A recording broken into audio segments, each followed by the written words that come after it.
Muy buenas tardes con todos los presentes. En la sección del chat estamos remitiendo el link de asistencia al presente despliegue académico. Por favor, tomémonos unos minutos para realizar el registro.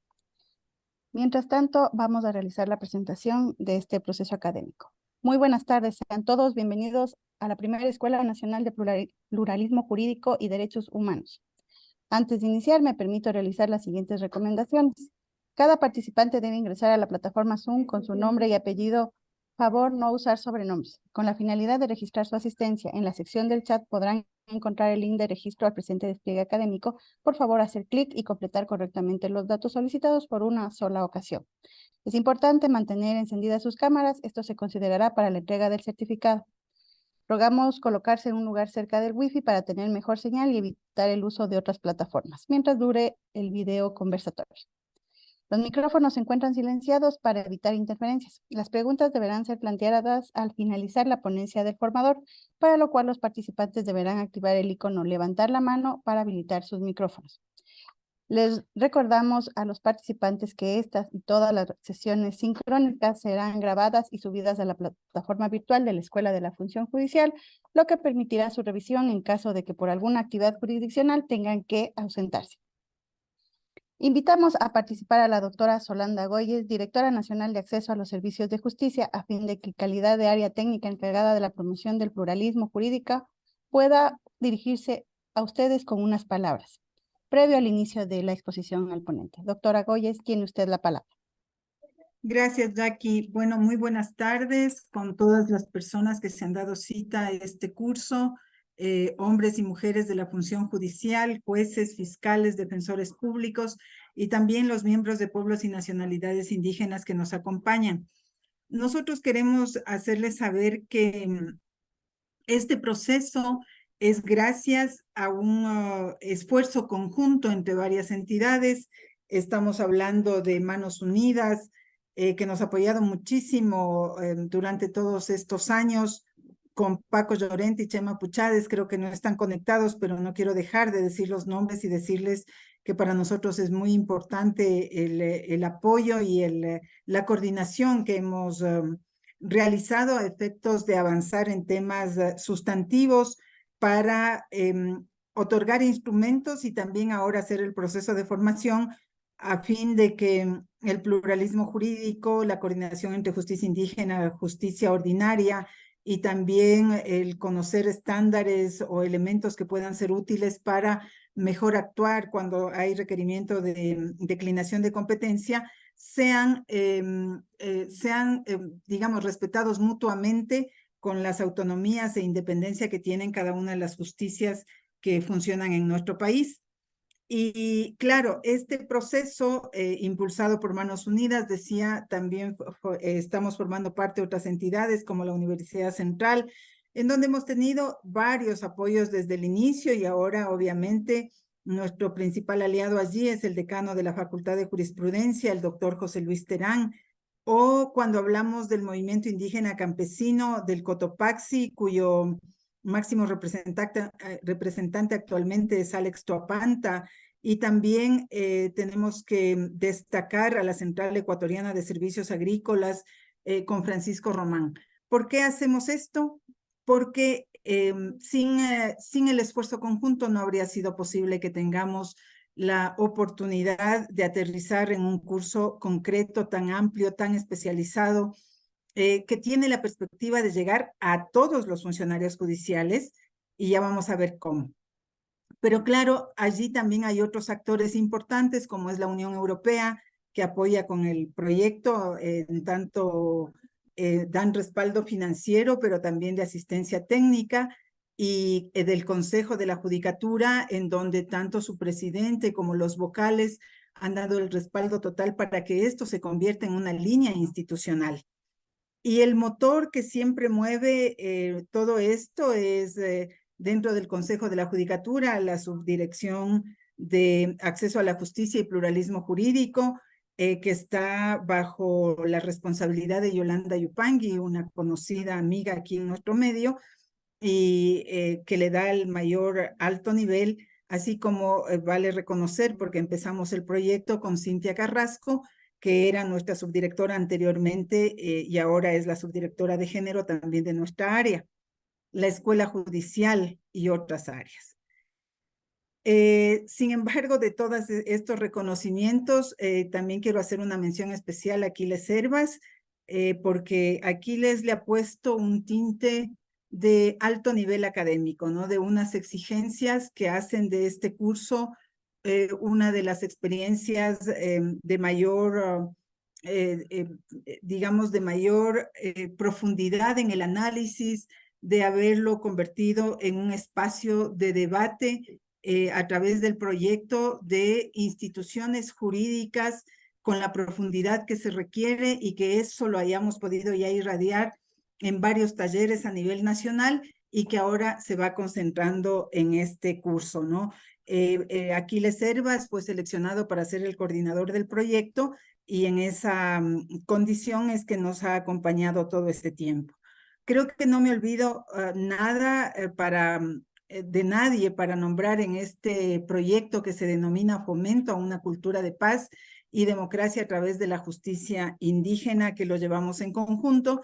Y claro, justo ahora estamos en septiembre, el mes de la paz, el mes de la cultura de paz, y nos viene súper bien empezar la fase sincrónica de este curso, que empezó el 22 de septiembre con la fase asincrónica, termina el 7 de diciembre para que ustedes vean que contiene un número de horas importante. Eso le va, como decía, ¿no? El tema de la profundidad y de la calidad es importante. En este curso vamos a recorrer 4 módulos con los temas de justicia intercultural, de justicia indígena y justicia ordinaria, peritajes y experticias que aportan al desarrollo del pluralismo jurídico, interculturalidad, interjuricidad y articulación entre justicias. Vale la pena también decir que en ese marco nosotros hemos expedido como Consejo de la Judicatura, con el apoyo igualmente de todos los actores que he nombrado antes, hemos expedido el protocolo para la aplicación del diálogo intercultural en la función judicial y también la guía de mecanismos de coordinación y cooperación entre autoridades de la justicia indígena y justicia ordinaria en procesos interjurisdiccionales que se expidieron mediante resolución 053 del 2023, que se dictaron el 28 de marzo de este año, que son de obligatoria aplicación, sobre todo, ¿por qué? Porque son un esfuerzo de sistematización de sentencias de la Corte Constitucional sobre estas materias y queremos pedirles a todos los operadores de justicia que las revisen, los 2 instrumentos que revisen la resolución, porque facilitan la gestión, ubican, coadyuvan a entender conceptos, metodologías, pasos que los dice la propia Corte Constitucional. Entonces, es fundamental para nosotros que esto se extienda a todo el país. Algún momento, todos los operadores de justicia, porque somos una población diversa y hay personas de pueblos y nacionalidades indígenas en todo el país. Ustedes saben que la ciudad de Guayaquil es la que tiene el mayor número. Originariamente podríamos decir que no tiene población indígena, porque pero hay una alta migración desde la sierra y entonces termina siendo la ciudad con mayor población indígena. Y digo esto para decirles, compartimos, convivimos con personas indígenas y mestizas a lo largo del territorio nacional. Por lo tanto, algún momento cualquier funcionario pudiera llegarle un caso donde está inmersa una persona indígena. Y es fundamental que conozca los principios y los preceptos para abordar adecuadamente en esos casos, porque es una norma constitucional y creo que por un lado está el tema de los derechos, del reconocimiento de las justicias, pero por otro lado también está está el tema de lo que le está sucediendo a la función judicial. La función judicial tiene sobrecarga de trabajo y tenemos que respetar, porque además son procesos más ágiles, más fáciles, y eso también aliviana la gestión en función judicial. Entonces, es importante que todos puedan insertarse en este proceso, esa es nuestra intención. Déjenme decir algo. están 45 personas conectadas. A nuestro juicio, muy pocas con la expectativa que teníamos. Vemos algunos compañeros y compañeras de la Amazonía, pero en la Amazonía deberían estar todos y todas, porque tiene alta población indígena. Imbabura, Chimborazo, la Sierra Centro. Entonces, sí nos preocupa a veces que estos esfuerzos significan recursos para el Consejo de la Judicatura y para todas las entidades que estamos en este consorcio, y quizá no llegamos a todos los que tenemos que llegar. La meta, como decía, en cualquier momento les llega a cualquier funcionario judicial el tratamiento con una persona de un pueblo o nacionalidad, y resulta que esos son 12,000 funcionarios de unidades judiciales, más de 3,000 en fiscalía y más de 1,500 en defensoría pública. Entonces, si vamos con este ritmo de 45 personas por curso, vamos a demorarnos 20 años. Y ya nos hemos demorado demasiado porque el pluralismo jurídico está reconocido desde el año 98, pasamos por la Constitución del 2008, y en función judicial recién se está tratando con la seriedad del caso en términos institucionales, porque también tengo que reconocer que hay mucha gente como la que está conectada, que es preocupada, que autoestudia, que se autoforma. Tenemos excelentes profesionales y muchos con la sensibilidad en la temática. No obstante, les pido por favor, y hago este mensaje para que ustedes lo irradien. La meta que nosotros tenemos es que todos los funcionarios conozcan. Entonces, realmente es una meta muy alta y también requiere de la voluntad del otro lado, de que se inscriban y de que participen en el curso. Yo quiero hacer también mención al maestro Jairo Alberto Guerrero, que él es un experto en derecho propio, que es el docente del día de hoy, y pues ya le presentarán su hoja de vida. Nos habla de una trayectoria que envidiable realmente y que le da muchísima altura, muchísimo prestigio a este curso. Ustedes van a mirar el nivel con el que se va a trabajar, porque eso también revierte, ¿no? Es un círculo virtuoso, porque claro, si hay buenos expositores, también eso se proyecta con otros funcionarios judiciales y se animan a tomar los cursos. Entonces, con estos datos, con estas reflexiones, yo quiero agradecerles especialmente a quienes se han inscrito en el curso. Ay, me estoy olvidando de cerrar la intervención antes de ya pasar la palabra, agradeciéndole al equipo que trabaja de aquí del Consejo de la Judicatura, ¿no? Con Yolanda Yupanqui y todo su equipo, Sandra y otros compañeros que colaboran en este proceso de organización. Muchísimas gracias a todos y a todas.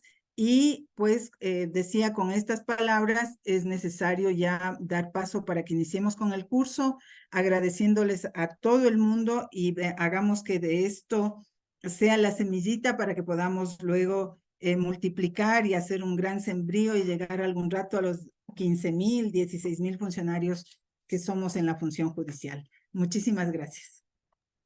Muchísimas gracias, doctora Goyes. Continuando con el proceso, el día de hoy contamos con la participación del doctor Jairo Alberto Guerrero Dávila en calidad de ponente, para lo cual me permito leer un extracto de su hoja de vida. Realizó sus estudios de grado y posgrados en la Universidad de Nariño, y también ha cursado diplomados en la Universidad de los Andes, Universidad de Habana, Cuba. Ha realizado más de 60 investigaciones y estudios socioeconómicos, jurídicos y de tenencia de tierras de las comunidades indígenas y negras de los pueblos Pastos, Cofanes, Esperaras, Sionas, Nazas, Quillandingas, Emberas.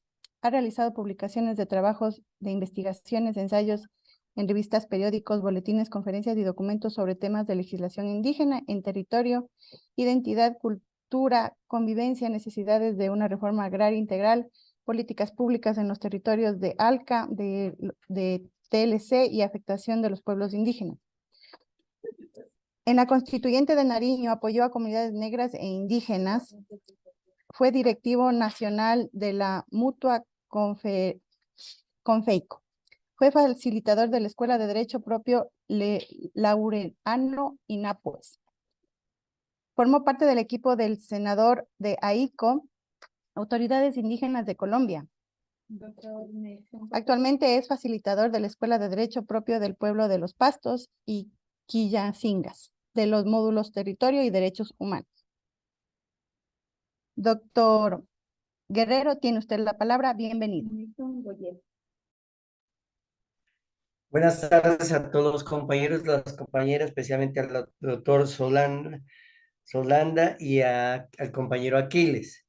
Sí, antes de iniciar la exposición, quería comentar de que dentro del pluralismo jurídico nosotros pues logramos un artículo en la Constitución del 91, que es el 246, donde dice que las autoridades indígenas ejercen funciones jurisdiccionales dentro del ámbito de su territorio. Ahora más adelante vamos a mirar qué es para nosotros territorio y qué es lo que nosotros en este momento tenemos ya formalizado, porque nosotros hemos avanzado mucho en lo que respecta a la formalización de los territorios, porque la charla mía va dirigida más que todo a los avances que nosotros hemos adelantado relacionados con lo que llaman otros la tenencia de la tierra, nosotros es la formalización de nuestros territorios, tanto ancestrales como tradicionales. Entonces yo creo que empecemos con las ponencias, porque pues aquí también hay una coordinación de la justicia ordinaria con la justicia propia, pero internamente cada una de nuestras comunidades hacemos lo que llamamos el ejercicio del derecho propio, del derecho mayor, de acuerdo a usos y costumbres, y es la aplicabilidad de la justicia dentro de cada uno de nuestros territorios. Entonces empecemos con la exposición, la presentación yo se las había enviado. Entonces empecemos con la primera lámina.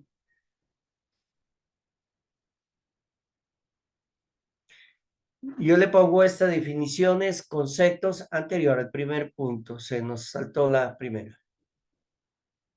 Le pongo definiciones, conceptos propios y normatividad de los derechos territoriales indígenas en Colombia.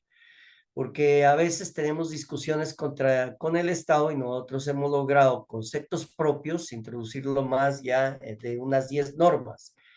Entonces, por eso hacemos mención de eso y vamos a hacer mención de las normas a donde hemos introducido esos conceptos propios que muchas veces el Estado, la parte occidental, no las tenía en cuenta. Yo creo que para muchos compañeros dentro de los pueblos indígenas van a entender esos conceptos que ya los hemos introducido dentro de las normas y leyes que están vigentes en nuestro país. El siguiente.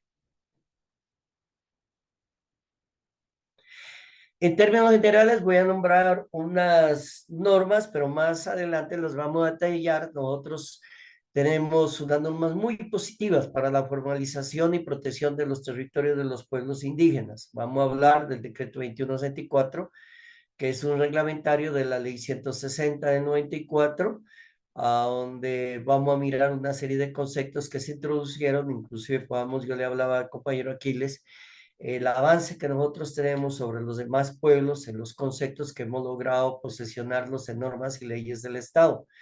Tenemos el 1071, donde recogemos los decretos que por lo general son positivos para los pueblos indígenas.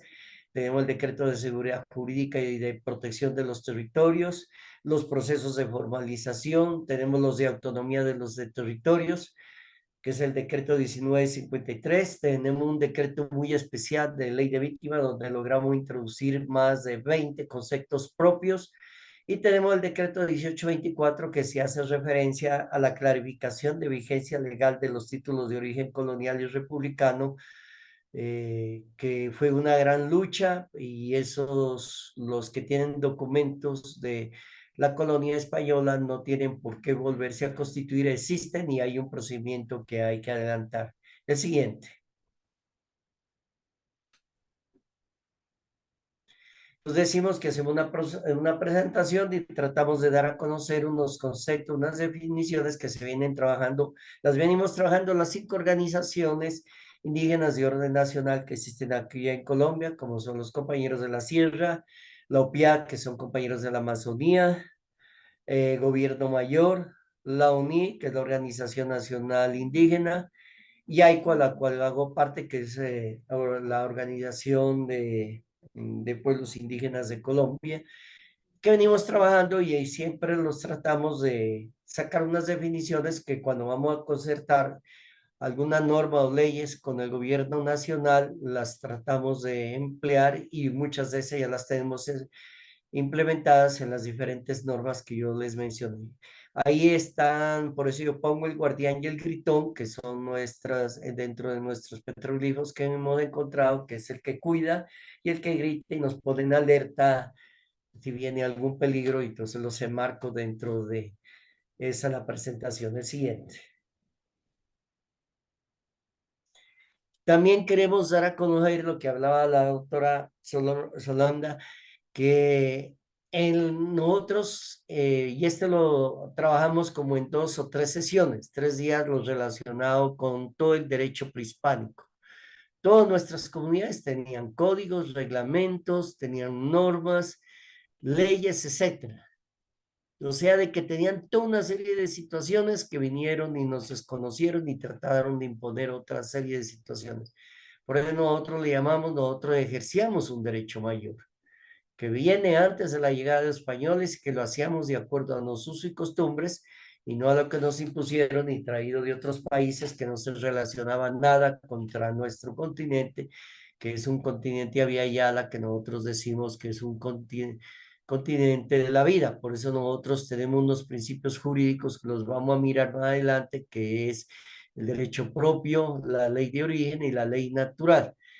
Y entonces nosotros vamos a tratar también de enfocar todo eso dentro de esto, que son los principios que manejamos inclusive no solo los pueblos colombianos, sino la mayoría de pueblos andinos que vienen desde antes de la invasión de los españoles y los mantenemos ahora. Y por eso cuando hablamos aquí con el gobierno le decimos, estamos hablando de autoridad, autoridad. Yo con mi derecho mayor, que viene desde antes de un derecho que han creado a través de diferentes normas y constituciones y se hacen imitando, tomando unas directrices que ni son las nuestras. El siguiente.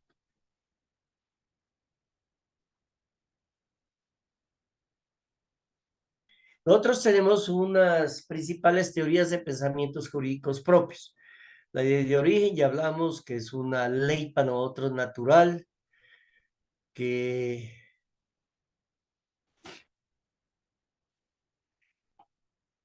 como usted hablar es más de la espiritualidad, del conocimiento, y por eso siempre llamamos a los otros como hermanitos menores. Los hermanitos menores poseen un conocimiento en la vaina tecnológica y más que todo las riquezas naturales. Nuestro ley de origen siempre nosotros nos va a saber dentro de la espiritualidad y dentro de un relacionamiento con los seres que nos rodean, que es muy diferente. El derecho mayor, porque ser los primeros y verdaderos yalas que decimos de este continente, y concibe a los indígenas como unos pueblos con nacionalidad y no como un grupo étnico que muchas veces nos tratan de llamar que es un grupo étnico, con unas propias autoridades que vamos y nos relacionamos con una autoridad nacional. Por eso decimos, nosotros no es nuestro derecho mayor y ustedes con la autoridad que los rige una occidental. También tenemos la ley natural, que es el equilibrio que mantenemos con la naturaleza. Nosotros hablamos también de la ley de la coca del tabaco, que son parte de a donde vamos a mambiar, donde con el tabaco hacemos nuestro ritual y nuestras ceremonias, y a través de la coca, donde tiene, aquí mala llaman que cultivos de uso ilícito, y no, el uso es diferente, es un cultivo de uso no lícito, y el uso es el que le dan el ilícito, tiene más de 29 elementos que son nutritivos y a través de eso, del mambe, nosotros podemos llegar y tener mayor conocimiento para poder plantear nuestra situación. También tenemos los derechos de nuestras indígenas y autoridades y organizaciones andinas y nacionales en pie de lucha. Nos buscamos las profundas raíces tradicionales con procesos de lucha de recuperación de la entidad. Entonces, aquí le llamamos un poco relacionado con ustedes el Pachacute, volver a lo nuestro. Y el derecho de las comunidades de ahora, la reconstrucción cultural y recuperación propia, especialmente el Pachacute y más que todo la liberación y la recuperación de nuestras tierras o territorios. El siguiente.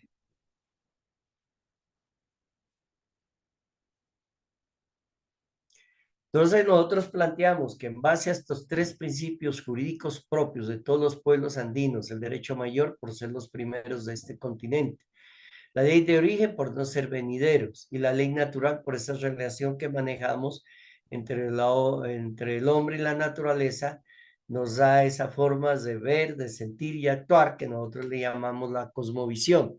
Y eso nos va a dar la identidad como pueblo, la autoridad de nuestro territorio, la autonomía para el manejo de nuestras situaciones dentro de un territorio. Es lo que llamamos nosotros el ejercicio del derecho propio.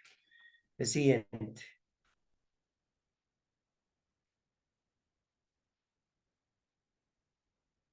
No salió. Bueno, el derecho mayor. Para nosotros el derecho mayor representa la autonomía, la autoridad, la justicia, la diversidad histórica, lo presente, el pasado, el futuro, usos y costumbres, sagrabilidad y lo espiritual. Para nosotros es nuestra constitución propia del pensamiento propio, el derecho mayor, porque recogemos todo lo ancestral, todas las normas. Si miramos, había unos códigos de legislación agraria, de legislación tributaria, de legislación contable, de legislación de castigos, toda una serie de situaciones que manejaban nuestros pueblos. El origen es propio nuestro, de la naturaleza nuestro, y nace desde la tierra y está concentrado alrededor de nuestra tierra. O sea, estos derechos que nosotros venimos manejando existían antes, desde las leyes de la corona y todas estas de la república que nos han impuesto, y nosotros las mantenemos a través del ejercicio que llamamos ejercicio de la justicia en base a nuestro derecho propio, a nuestro derecho mayor, y en la mayoría de las comunidades nosotros lo implementamos. El siguiente.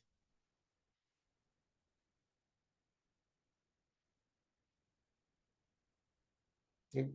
Entonces, la ley de origen. Somos originarios de este continente de la vida, continente de la Vía Yala. Es la ciencia tradicional de la sabiduría y el conocimiento ancestral indígena para el manejo de todo lo espiritual y material. Nosotros cuando iniciamos cualquier proceso hacemos nuestro ritual, porque si no tenemos en cuenta ese conocimiento espiritual, pues muy mal, no nos va a salir nada bien. Y su cumplimiento garantiza el equilibrio y la armonía con la naturaleza o con los seres que nos rodean. El siguiente. Es la ley natural. La ley natural es, decimos nosotros, el conjunto de normas objetivas que rigen la naturaleza independiente de la voluntad del hombre, como es la ley del día, la ley de la lluvia, la ley del viento, el ciclo de vida. Nosotros nacemos, crecemos, nos reproducimos y volvemos al seno de la nueva tierra y seguimos ese círculo, donde el indígena mira, siente, escucha y respeta, dando de esta forma una relación de hombre y la naturaleza, conservando el equilibrio natural. Estas son las bases para mantener la justicia propia de los pueblos indígenas, o sea, la jurisdicción propia en el ejercicio de la justicia dentro de nuestros territorios. El siguiente. Entonces ahora vamos a hablar ya cómo ha funcionado esto del derecho indiano sobre el territorio, después el derecho colonial, el derecho de la república, y qué es lo que tenemos ahora, cómo hemos avanzado. Yo le decía al compañero Aquiles, nosotros pues en esto tenemos mucho más avance que el Perú, que Bolivia, y que mucho más que Argentina, y lo mismo que en el Ecuador. Entonces vamos a mirar eso. Primero, pues en 1420 el Papa decía que era el representante de Cristo en la tierra y tenía el poder de conceder el dominio de las tierras que ocupaba por los gentiles y paganos que nos llamaban a nosotros, de las naciones cristianas. Entonces nosotros nos hacemos una pregunta, y dentro del debate jurisdiccional y ya se ha hecho, dice, entregaba lo que no era el dueño. Él no era dueño de esto, ¿no? Dio las tierras de los indígenas a los españoles más que todo por una situación política, ¿no? Y él les pidiendo una bula, la primera bula papal, que fue el 4 de mayo de 1493. El Papa Alejandro VI concedió a los reyes católicos el dominio de las tierras descubiertas, o sea, un dominio político, que por sus enviados a favor de Fernando e Isabel, reyes de Castilla y Aragón, como invasores y conquistadores, aquí existían unas comunidades y tenían unos dueños que eran los pueblos indígenas. Entonces, ¿esto qué? Generó un abandono, un desplazamiento, ¿no? Y una desaparición de muchos pueblos indígenas. El siguiente. Entonces, de esto nosotros, pongamos, cuando hacemos un trabajo de esto, lo hacemos de 2 sesiones, 2 días o 3 días, porque hacemos una desmenudación del derecho indiano, porque para nosotros hay muchas cosas que fueron favorables, pero si uno quiere investigar, está en la Ley 16, el título 12, libro cuarto del Reino de Indias, a donde en términos generales dice a los indios se les da las tierras, ¿no? Que no pueden ni vender ni enajenar. Esto está recopilado por el Consejo Supremo de Castilla, recopila desde la que llegaron los españoles hasta 1773 todos los documentos y consta de 12 libros, 340 títulos y 4.044 leyes. Su mayoría a favor de los pueblos indígenas. Inclusive en ese principio ni exigía ningún documento escrito, simplemente el hecho de la posesión y ocupación generaba derecho a propiedad de los pueblos indígenas, pero pues los españoles ya conocían eso y lo que hacían era desplazar a los pueblos indígenas para después solicitar al rey que les conceda esas tierras. Ahí es importante tener en cuenta también la Real Orden de Barcelona del 4 de abril de 1532 de Carlos I y Carlos VI, rey de Castilla y emperador germánico, que dispuso a los indios se les deje sus tierras, heredadas y pastos, de modo que no les falte lo necesario. O sea, no solo decía, se le entrega tierra, se respetan las áreas de protección y se establecen unas áreas de ejidos, o lo que nosotros llamamos ahora comunales. O sea, todo eso tenía que entregársele a los indígenas y no se requería de papeles de ninguna clase. Y hay la ley quinta del 4 de abril de 1532 de Carlos I, dice, se reconoce la propiedad de los indios de las tierras que seguían ocupando. Y por eso ordenaba que no se les adjudique a los indios, puesto se les reconocía esa posesión como un verdadero título de propiedad que no necesita complementarse con títulos formales. O sea, a ellos no se les hacía adjudicación porque se les reconocía automáticamente la posesión y la ocupación de esas tierras que tenían. Además, había una ordenanza de 1573 de Felipe II que dice, sin agravio de los indios, a ellos se les otorgaba como propiedad comunal. Propiedad colectiva se reconocía el derecho de la propiedad nuestra que es colectiva y no es individual. El siguiente.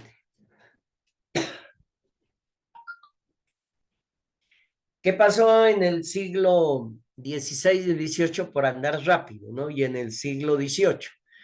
En el siglo XVI y XVIII se acoge las escrituras castellanas con soporte de papel y se sustituye las formas de escritura con testimonios como prueba de jurisdicción y competencias ejercidas a los pueblos indígenas. O sea, ya se obligó a los pueblos indígenas que se les daba mediante un escrito. Y en este año ya hubieron 20 formas de reconocer la propiedad a los pueblos indígenas, ¿no? Tenemos una relación y hacemos un estudio de cuál es una de las formas. Unas son la misma reconocimiento de testamento, el mismo reconocimiento de la propiedad por reconocimiento, los mismos amparos, los prohibos, los autos, las órdenes, toda una serie de situaciones que se les reconocía a los pueblos indígenas. ¿Qué pasó en el siglo XVIII? Las famosas encomiendas, que eran para poder, se nombraba encomenderos de determinados territorios y muchos de estos encomenderos la pasaron a ser propiedad. Eso no daba derecho. Solo era manente para pagar tributos en especies y las mitas para los títulos para explotación minera, pero no le daban derecho de propiedad. Eso se hicieron sobre los territorios de los indígenas. Nosotros hemos tenido varias demandas ahora, a donde a través de la encomienda se pasó a la propiedad privada y hemos logrado recuperar. Y a través de las exploraciones mineras, ellos llegaban y le elevaban escrituras sobre territorio indígena y si ahora se presentan como propietarios. Nosotros hemos entrado a hacer demanda y hemos ganado esas demandas para poder pasar vuelta hacia la comunidad. El siguiente. El siguiente. Entonces, ¿qué pasó en la legislación de la República? En 1820, el dictador Simón Bolívar, el 5 de julio, ordenó devolver a los indios las tierras de resguardo y dictó una ley que se llama 1820, a donde reconoce toda la normatividad que otorgó los derechos sobre los territorios, la corona española o los españoles a los indígenas. Y además sacan una ley, que es la ley 11 de octubre del 1821, donde dice: los resguardos de tierra asignados a los indígenas por la ley española y que hasta ahora han poseído en común o en porciones, según un reglamento del Libertador del presidente del 20 de mayo de 1820, se repartirá en pleno dominio y propiedad de las mismas comunidades indígenas. Pero a través de este decreto que llamamos el 1820, se reconoce toda la normatividad de otorgado de todo. Nosotros decimos, por eso hemos clasificado en 20 formas de entregar la propiedad a los indígenas que emplearon el gobierno español, y que nosotros es lo que reivindicamos como títulos de origen colonial y republicano. El siguiente.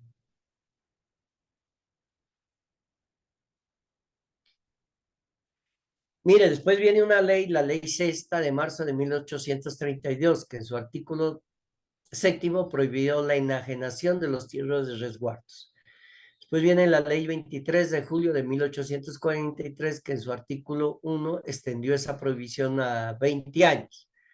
Después viene la ley 89, que es muy buena para nosotros, de 1890, que en su artículo séptimo dice: establece como una función de los cabildos indígenas hacer protocolizar en notarías de su jurisdicción todos los títulos y documentos que pertenecientes a la comunidad, que gobiernan y custodian, y las copias que se les expide entran a ser parte del instrumento público protocolizado y protegido por el principio de buena fe, constituyéndose en prueba judicial. O sea, ¿qué hicieron una gran mayoría en este momento? 73 comunidades indígenas de Colombia fueron y cumplieron esto y sacaron una escritura en la época de la República. Por eso nosotros le llamamos títulos de origen colonial y republicanos, porque vienen desde la colonia, pero aplicando esta normatividad de la ley 89, su artículo 7, fue en la República. Y por eso reivindicamos, y me vamos a mirar las nuevas normas que trataron de desconocer esto, y después de las luchas que hicimos, ahora los reconocen, y hasta sacamos un decreto que reconocen todo este procedimiento. El siguiente. La ley 89 tiene unos puntos muy fundamentales para nosotros, que reconoció el derecho de tener autoridades indígenas. O sea, desde esa fecha se reconocen las autoridades indígenas. Gobierno propio, con personería jurídica propia y representación legal en nombre de la comunidad. Son los que representan a la comunidad ante el Estado. Estableció un procedimiento administrativo para la recuperación de los títulos de resguardos coloniales perdidos por la violencia, el despojo ejercido en contra de los indígenas. O sea que las comunidades solicitaban a la institución que tenía que ejercer esas funciones con el fin de que se les haga el reconocimiento de esa propiedad.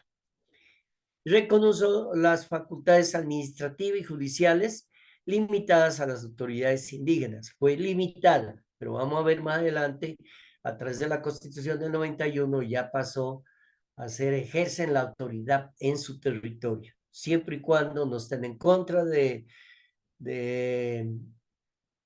las leyes generales de la República y de lo que es el debido proceso y de los convenios internacionales.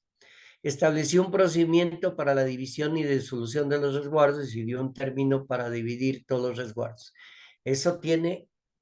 Ellos iban a acabar con los resguardos, que los resguardos tenían que vincularlos al desarrollo del país, al desarrollo del mercado, y que decían que era un obstáculo la propiedad privada.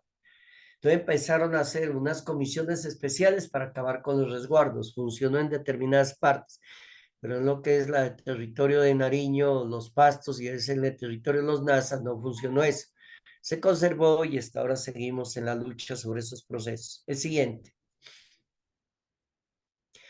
Entonces salieron unas leyes favorables, pero ¿cuándo se dan esas leyes favorables? Siempre y cuando hay la movilización, la gente se toca, porque todo no se consigue simplemente con el hecho de pedir, sino muchas veces toca ejercer las movilizaciones, las marchas, las mingas, para que pueda llegar y funcionar esto. Entonces salió una ley 200 en 1936, que para Colombia sentó las bases de una reforma agraria y fue el resultado de toda una concertación del movimiento campesino, porque ni se hablaba indígena, porque ya se desconocía, pero se desconoció la existencia de los, decimos, de los pueblos indígenas como tales y de las tierras comunales de los resguardos indígenas.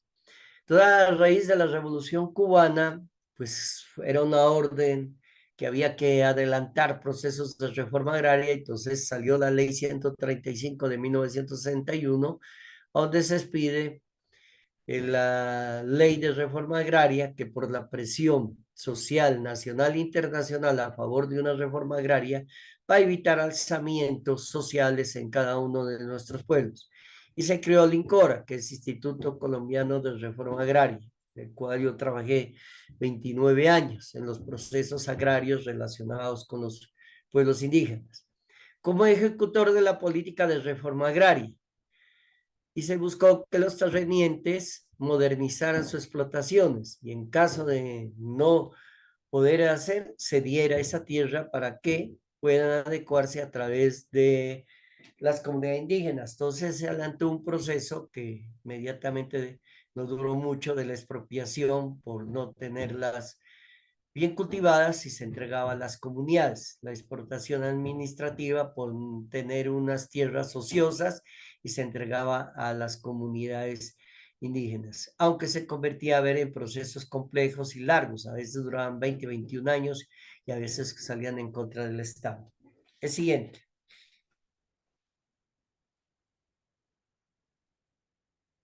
El siguiente. Después se expidió como una complementación de la ley de reforma agraria.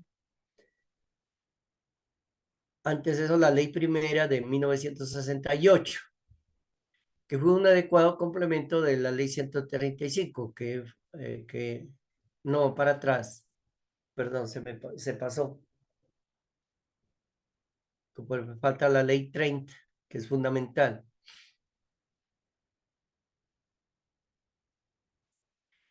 Mire, en la primera ley de reforma agraria no salió nada, no, ese pase ese ya, pase.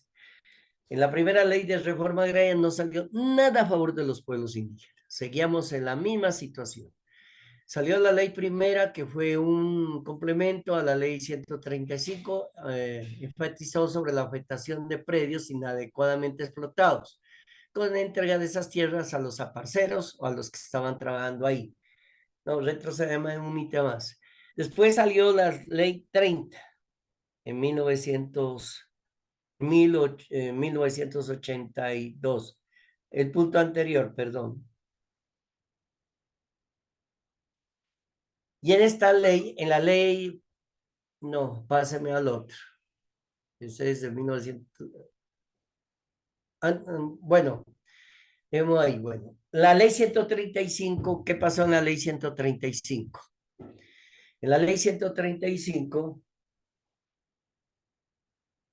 bueno, esa es la ley 35, la ley 135, por fin se reconoció que los territorios indígenas tenían unas tierras y se sacó un decreto, el decreto 2000. Entonces decía a las tierras que ocupan las comunidades indígenas se les hace la constitución de su resguardo, se le hace su ampliación se le hace constitución de resguardo, o se les puede ampliar y se les puede sanear. También en la ley 135 se hablaba de que a las comunidades indígenas solo se les formalizaba mediante reservas indígenas y ellos la pueden convertir posteriormente en resguardos cuando ya le salió la ley 35, que es muy diferente. O sea, apenas en la ley 35 se reconoce de 1982 la existencia de los pueblos indígenas con unos territorios. Mire cómo hemos venido avanzando. Primero se desconocía, se los invisibilizaba, posteriormente ya en el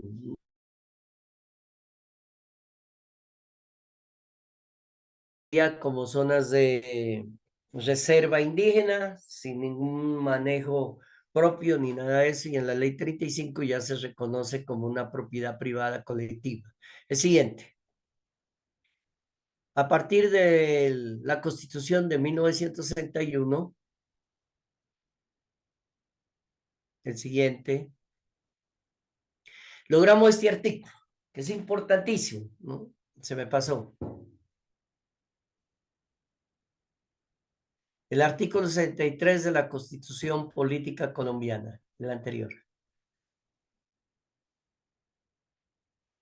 Dice, los bienes de uso público, los parques naturales, oigan bien, las tierras comunales de los grupos étnicos, las tierras de los resguardos, el patrimonio arqueológico de la nación y los demás bienes que determine la ley son inalienables, imprescriptibles, inembargables.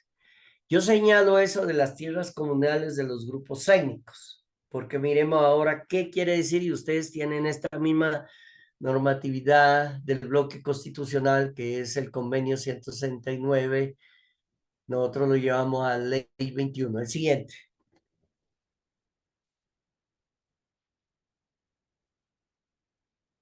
Mire el convenio, la ley 21, que es el convenio 169, que usted también lo tiene, de 1989, para los pueblos indígenas y tribales. Dice, aplicar disposiciones y respetar con la relación a la tierra y territorios que ocupan y utilizan, va desde el artículo 13 al 19. Dice, la utilización del término tierra debe incluirse el concepto de territorio. Vamos a mirar ahora en las normas nosotros cómo definimos el concepto de territorio. Entonces, nuestros territorios tienen esa característica que nos da el marco constitucional del artículo 63, que dice incluirse el concepto de territorio que cubre la totalidad del hábitat de las regiones de los pueblos interesados. Está entre el artículo 15, 16 y 17 del convenio 169. Y dice reconocerse a los pueblos interesados el derecho de propiedad de la posesión sobre las tierras que tradicionalmente ocupan. Por eso, nosotros hemos logrado en las normas subsiguientes que la ocupación y la posesión que están realizando las comunidades indígenas dan derecho a propiedad y el Estado tiene que hacer un acto administrativo para formalizar, nunca legalizar. ¿Por qué decimos formalizar? Porque simplemente es un acto administrativo y a través de esto que hace parte del bloque constitucional, tanto a las normas de ustedes como nosotros, generan derecho a propiedad. Y cuando el Estado habla de baldíos, habla cuando es patrimonio del Estado y no ha salido del patrimonio. Y aquí lo que es la ocupación y la posesión no hacen parte del patrimonio de ningún Estado. Entonces es un concepto diferente que toca mirarlo muy bien y nosotros hemos ganado más de 20 sentencias en ese sentido y demandas. El siguiente.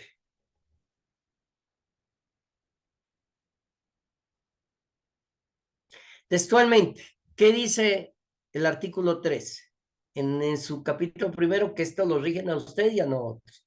Y hace parte del bloque constitucional de usted y nosotros. Dice, al aplicar la disposición de esta parte del convenio, los gobiernos deberán respetar la importancia especial que para las culturas y valores espirituales de los pueblos interesados reviste su relación con la tierra o territorios, o con ambos, según los casos que ocupan y utilizan de alguna manera, y en particular en los aspectos colectivos de esa relación. Más abajo en el artículo 2, en el numeral 2 dice, la utilización del término en el artículo 15 y 16 debe incluirse el concepto de territorio. Si nosotros lo definimos aquí en normas, ¿qué es territorio? Ahora lo vamos a mirar más adelante. Lo que cubre la totalidad del hábitat de las regiones de los pueblos interesados que ocupan, utilizan de alguna manera. Y lo define la ley 21, ¿no? Es diferente. Me faltó ahí. Y además en el artículo 14 dice, deberá reconocerse a los pueblos interesados el derecho de propiedad de la posesión sobre las tierras que tradicionalmente ocupan. Entonces, miren, entonces por eso decimos nosotros, nunca se van a legalizar si no se formaliza mediante un acto administrativo. En los casos, en los casos apropiados deberán tomarse medidas para salvaguardar los derechos de los pueblos interesados a utilizar las tierras que no están exclusivamente ocupadas por ellos, pero a las que hayan tenido tradicionalmente acceso para sus actividades tradicionales y de subsistencia. A este respecto deberán prestarse particular atención a la situación de los pueblos nómadas y a los agricultores itinerantes. Y además dicen, los gobiernos deberán tomar todas las medidas que sean necesarias para determinar las tierras que ocupan los pueblos interesados tradicionalmente y garantizar su protección efectiva mediante actos administrativos, ¿no? Y deberán instituirse procedimientos adecuados. Nosotros podemos aquí, para la formalización, para todos los casos, estamos estableciendo instrumentos que las instituciones del Estado lo están manejando y con tiempos responsables, ¿no? El siguiente. Voy a tomarme un vasito de agua que me está molestando. Entonces, un permisito y ya seguimos con eso.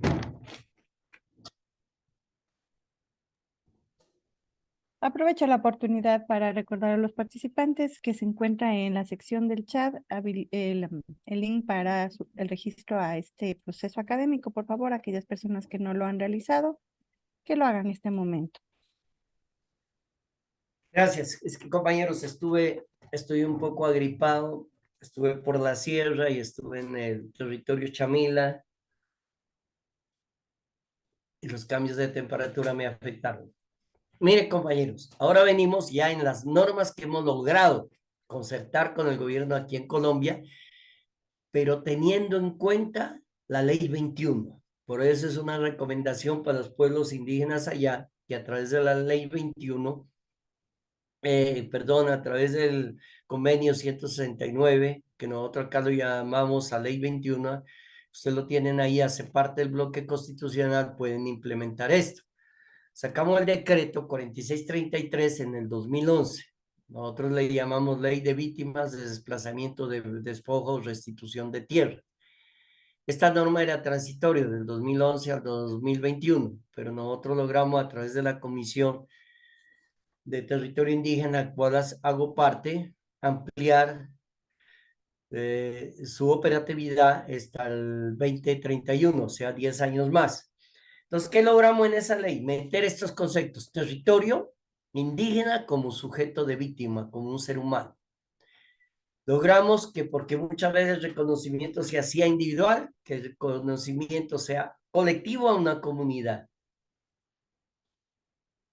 Logramos meter el concepto de diversidad étnica y cultural, el concepto de autoridad tradicional, el concepto de cabildo de nuestras autoridades, el concepto de enfoque diferencial y fuimos más allá, enfoque diferencial étnico-indígena.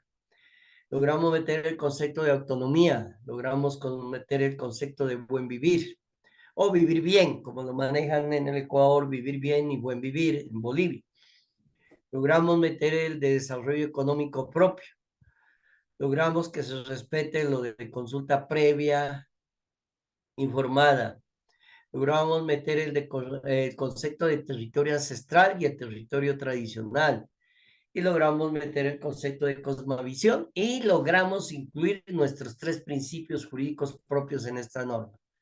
El derecho mayor, la ley natural y la ley de origen. Por eso decimos, muchos los que quieren estudiar derecho obligatoriamente en nuestras universidades tienen que entrar a conocer bien estos principios jurídicos porque ya están establecidos dentro de la normatividad de varias normas que hemos logrado introducir aquí en el país. El siguiente.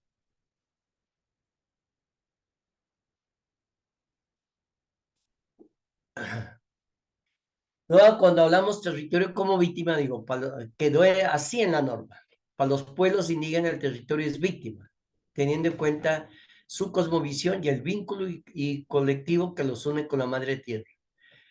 Sin perjuicio de lo anterior, se entenderá que los titulares del derecho en el marco del decreto 4633 son los pueblos y sus comunidades indígenas y sus integrantes individualmente considerados. Esto está en esta norma, está esa definición. El siguiente.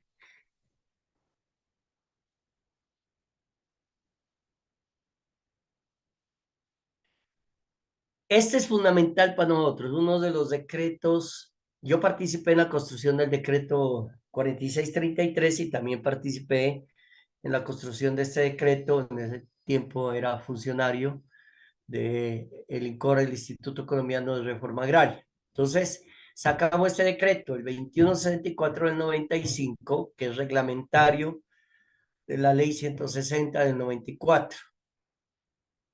Y aquí habla todo lo relacionado con la dotación, que para nosotros de dotación es la compra de predios, y la titulación de tierra a las comunidades indígenas para la constitución, reestructuración, ampliación y saneamiento de los resguardos indígenas. Este decreto es importante porque logramos meter conceptos propios. ¿Qué es constitución de resguardo? ¿Qué es ampliación de resguardo? ¿Qué es reestructuración de resguardos? ¿Qué es saneamiento de resguardos? ¿Qué es conversión de reserva a resguardo? Porque acuérdense que la ley 135 solo se determinaba que se les constituía como reservas y no se avanzó más allá y logramos que ahora se haga la conversión a resguardos. Logramos meter el concepto de territorio indígena, que es valiosísimo, lo vamos a mirar adelante. Logramos meter el de comunidad o parcialidad indígena, logramos meter el de reserva indígena, el de cabildo indígena y autoridad tradicional. Inclusive logramos meter el concepto de reserva indígena con las características de inalienable, intransferible e inembargable. O sea, con eso no se puede perder la titularidad de eso. Y también determinamos las necesidades de tierra de acuerdo a usos y costumbres y creamos una metodología que la llamamos ENUFI, o sea, unidades de producción familiar e indígena de acuerdo a usos y costumbres.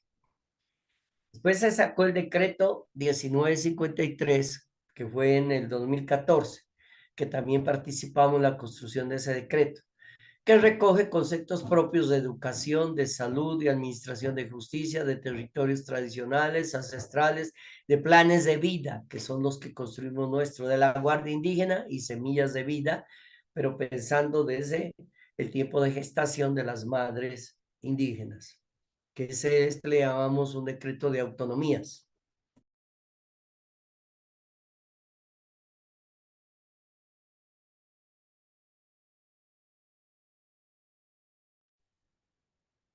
Doctor, mil disculpas, no les podemos escuchar. Está apagado su audio.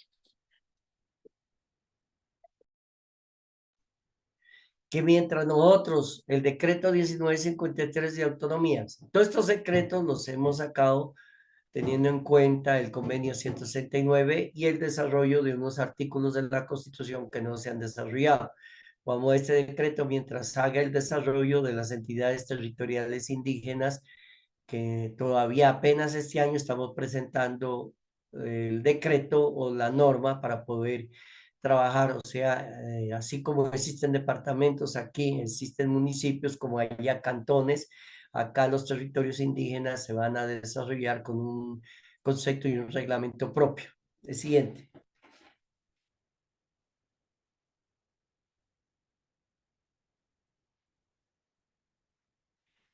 Esto es muy bueno que logramos meter este concepto, territorio ancestral o tradicional, que lo logramos meter en el decreto 2333, que es de seguridad jurídica y protección jurídica de nuestros territorios, que todavía no se ha formalizado. Entonces decimos, para efecto de este decreto, territorio ancestral y tradicional son los territorios ancestrales, donde los resguardos indígenas, aquellas tierras y territorios que históricamente han venido siendo ocupados y poseídos por los pueblos o comunidades indígenas y que constituyen el ámbito tradicional de sus actividades sociales, económicas, culturales y espirituales, que es un concepto amplísimo, ¿no? Estamos hablando de desarrollo social, de actividades sociales, donde yo bailo, donde yo mercadeo, también las económicas, las culturales, donde hago mis parlamentos, mis rituales y espirituales, toda una serie de situaciones, ¿no? El siguiente.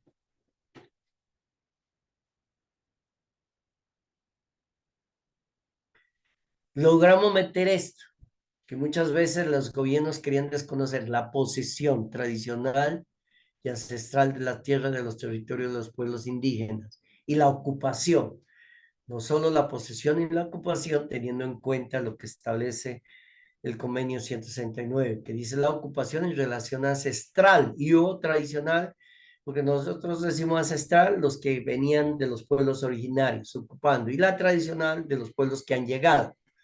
Estos mantienen con sus territorios y sus tierras y territorios de acuerdo con los usos y costumbres y que constituyen su ámbito tradicional y espiritual y cultural en el marco de la establecido en la Ley 21 de 1991, que para ustedes viene a ser el convenio 169 de la OIT.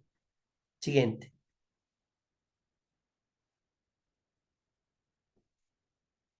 Nosotros, ¿cómo definimos los pueblos indígenas?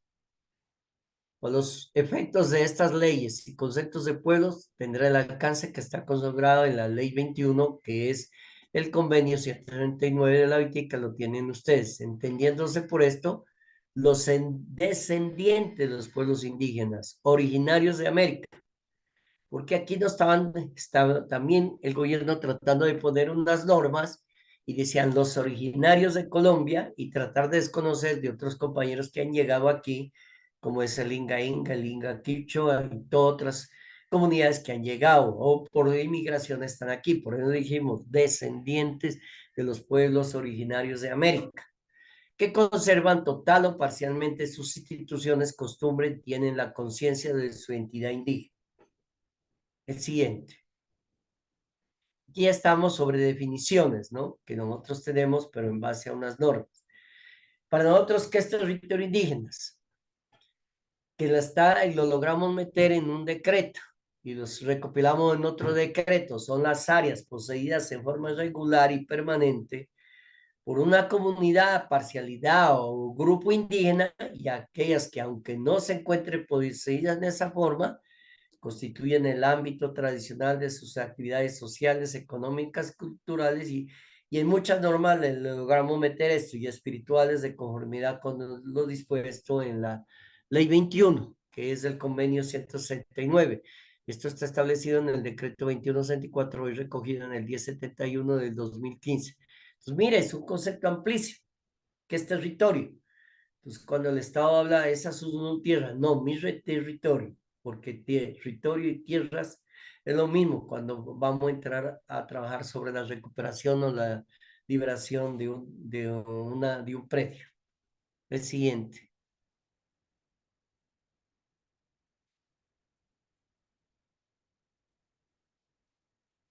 Bueno, nosotros ya dijimos lo que está definido en el decreto 2194, que es lo mismo que yo les mencioné, y lo que lo define el convenio 169, que también un concepto amplio que ya lo mencionamos, no sale ahí, que es,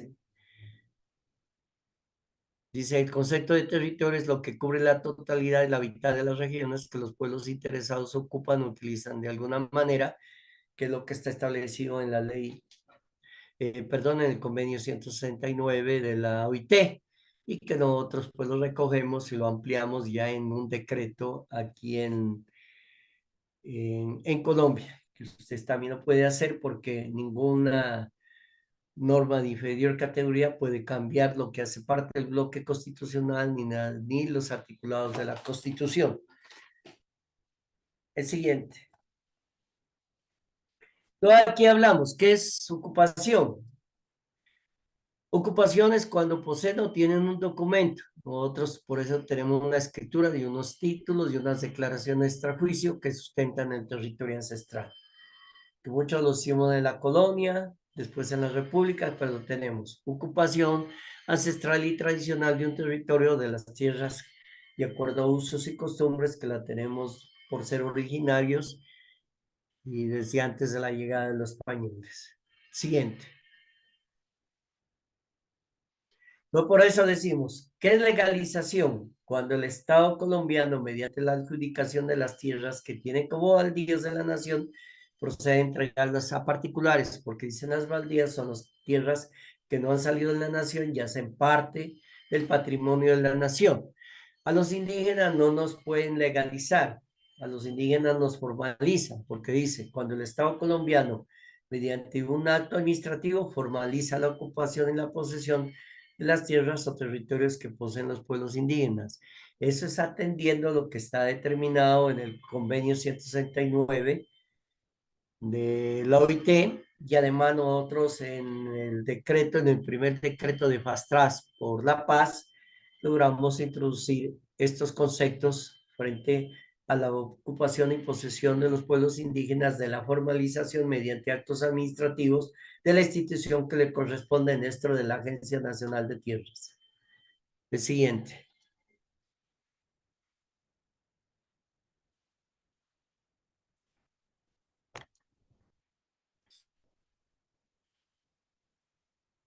¿Qué es un resguardo indígena? Acá el concepto de resguardo indígena que está dado por nuestra norma. Los resguardos indígenas son propiedad colectiva de las comunidades indígenas, en favor de las cuales se constituye de conforme al artículo 63, que ya lo mencionamos, y el 329, donde habla de que ellos forman su propia autoridad y todo, de la constitución política, y tienen carácter de inalienables, imprescriptibles, inembargables.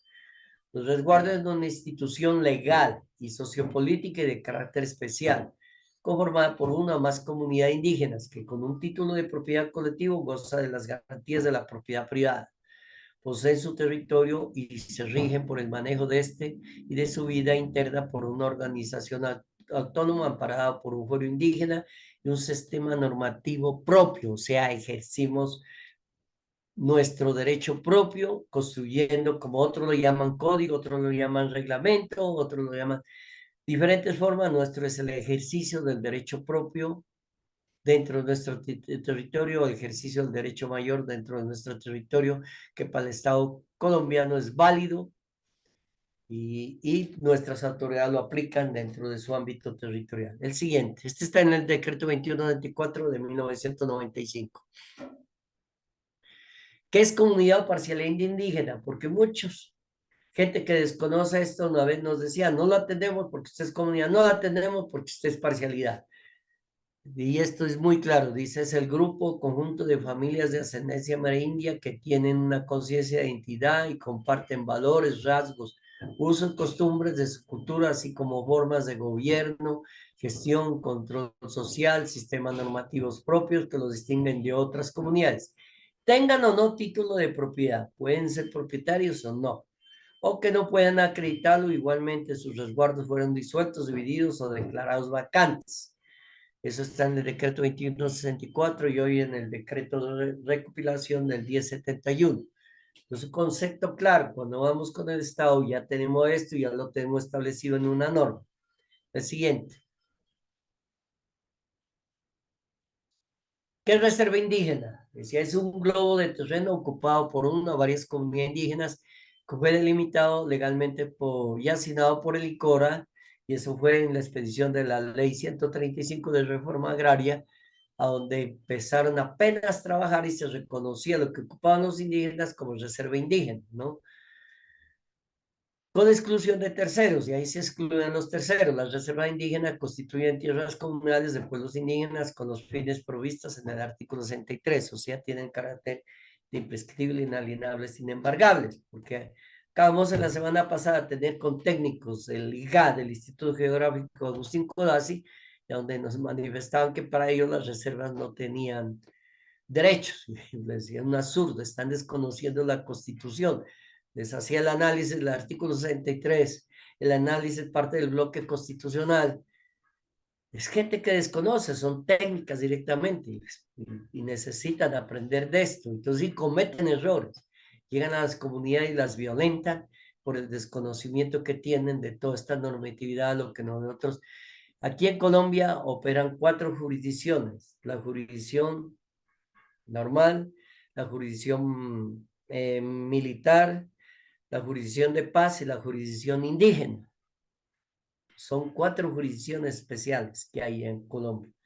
Pero a veces desconocen la jurisdicción especial indígena y todas las normas que hemos ganado y que hacen parte de la normatividad que ejerce todo en Colombia, ¿no? El siguiente.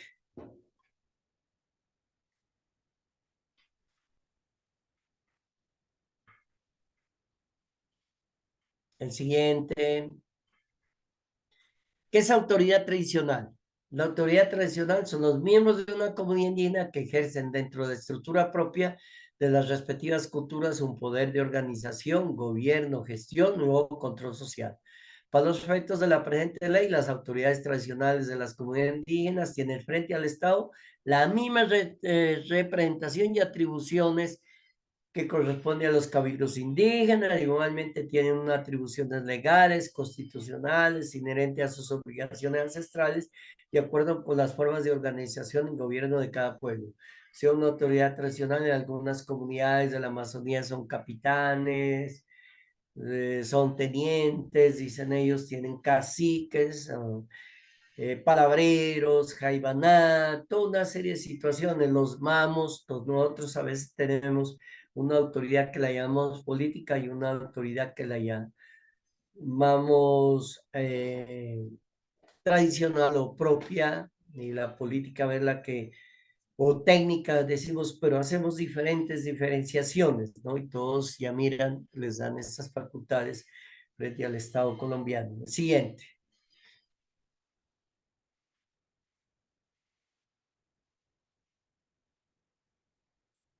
Autoridad tradicional ya la miramos. ¿Qué es cabildo indígena? Esto es importante. Un cabildo indígena es una entidad pública especial cuyos integrantes son miembros de una comunidad indígena elegidos y reconocidas por esta. No necesitamos que nos reconozcan otros, sino la misma comunidad con una organización sociopolítica tradicional cuya función es representar legalmente a la comunidad, ejercer la autoridad y realizar las actividades que le atribuyen las leyes, sus usos y costumbres. Y el reglamento interno lo pone el Estado. Para nosotros no es el reglamento interno, sino el ejercicio de nuestro derecho propio o el ejercicio del derecho mayor, ¿no? Esto está en el decreto 2124, hoy en el 1071, y cuya legalidad se comprueba con el acta de posesión que la hace ante la comunidad. El siguiente. Entonces, así hacemos un cuadrito para mirar las funciones, ¿no? La función de una autoridad cabildo es ejercer la justicia, ejercer la autonomía, es poder dirigir, poder orientar a la comunidad, defender los derechos colectivos, mantener, rescatar y fortalecer la identidad, el pensamiento propio, la cultura. La autoridad máxima es la comunidad, la autoridad máxima en todo. Y esta delega en una institución de gobierno que se llame cabildo, jaibaná, capitán o teniente. Es que son los voceros que representan la comunidad frente al Estado, y ese debe ser el eje dinamizador de la comunidad. El siguiente. Esto yo lo mostraba la autonomía, cómo nos decimos nuestra autonomía, ¿no? La autonomía es para darnos a conocer de dónde venimos, quiénes somos, qué queremos, cómo ejercemos el control y el equilibrio en nuestra comunidad, cómo ejercer el control y el equilibrio con la naturaleza, de dónde nace. Para nosotros nace de un principio jurídico propio del derecho mayor, de la ley de origen, de la ley natural, o sea, de la madre tierra, de la sabiduría propia de nuestros pueblos. Eso significa es una capacidad de poder tomar decisiones, de ejercer autoridad, una capacidad de poder pensar, sentir, actuar, de manejar nuestra cosmovisión de un mundo, dos mundos, tres mundos, 7 niveles. Cada comunidad es muy diferente. Aquí en Colombia somos 115 pueblos diferentes, formas de pensar, sentir y actuar. La capacidad de autogobernarse, el principio de organización de su autoridad.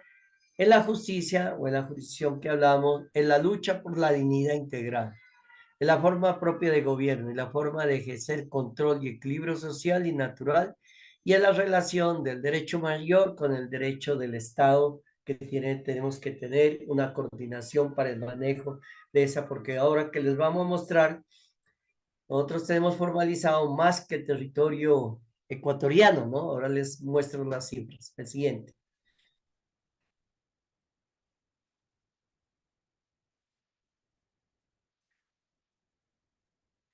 ¿Qué es enfoque o política diferencial étnica indígena? ¿Por qué lo decimos étnica? Porque étnica, aquí lo llaman los RUM, comunidades negras y indígenas. Entonces nosotros nos situamos en lo nuestro. Entiéndese como la aplicación real y efectiva de los principios y valores y particulares étnicas y culturales y geográficas de los pueblos indígenas en todas las acciones, planes, programas y proyectos que se adelanten en sus territorios con el objeto de brindar una adecuada atención y protección de los derechos de los pueblos indígenas, los cuales implican adecuaciones normativa e institucional. Como ahora estoy en una comisión para adecuación institucional y normativa frente a esta serie de situaciones, porque hay muchas interpretaciones, especialmente de funcionarios que no conocen esto, le dan una interpretación muy diferente a la filosofía como hemos construido una serie de normas a favor de los pueblos indígenas. El siguiente.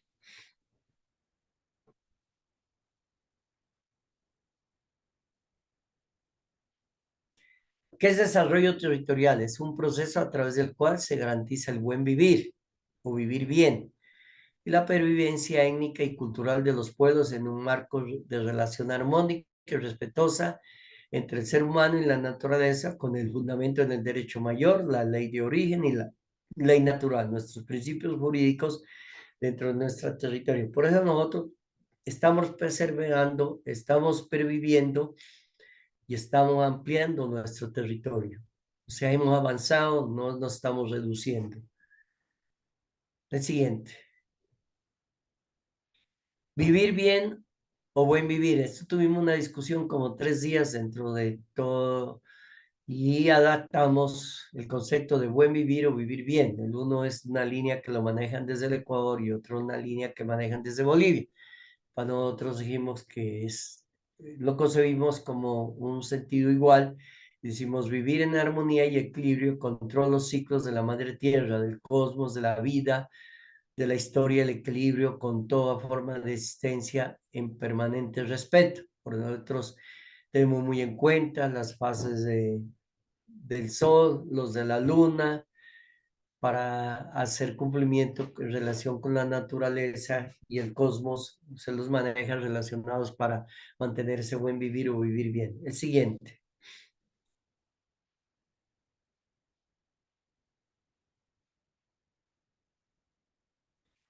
El orden natural y uso cultural y natural de territorio. Nosotros decimos, los territorios indígenas tienen un orden natural. ¿Por qué existe una piedra? ¿Por qué existe una montaña? Tiene una razón. No debe ser alterado por el hombre a través del ordenamiento territorial que busca satisfacer intereses externos a los pueblos indígenas. El territorio se debe potenciar con las prácticas y manejos naturales mediante los saberes, la medicina ancestral indígena, para la vivencia física, espiritual, cultural y colectiva de los pueblos nativos. El orden natural y preservando para las comunidades indígenas, se me fue, para las comunidades y autoridades indígenas respectivas, buscando mantener la armonía y el equilibrio entre el ser humano y la madre naturaleza.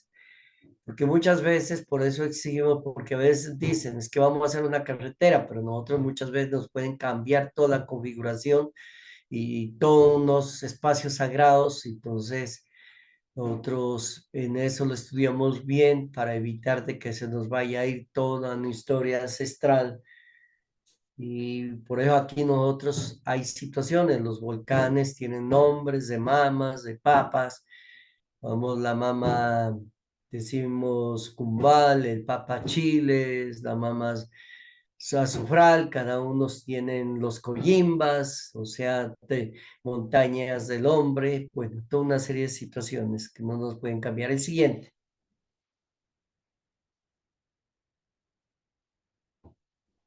Nosotros nunca hablamos de sitios sagrados, sino espacios sagrados, porque nosotros trabajamos las 3 dimensiones, lo de arriba, lo que pisamos, lo de abajo. Es una pelea dura, el Estado solo nos reconoce lo que pisamos. Nosotros decimos son los espacios donde se materializa la cosmovisión, la cosmogonía y la veneración a los elementos de la madre naturaleza, que puede o no estar en riesgos por efectos de saqueo externo en nombre del progreso, del desarrollo y turismo, por la explotación minera, petrolera y de otras formas de extracción que atentan contra el manejo tradicional de conservación y protección ancestral del territorio. En contexto urbano se reconocerían como sitios sagrados aquellos de procedencia indígena milenaria que les deben ser restituidos a sus dueños originarios. Muchos cementerios que los manejan particulares y es de las comunidades.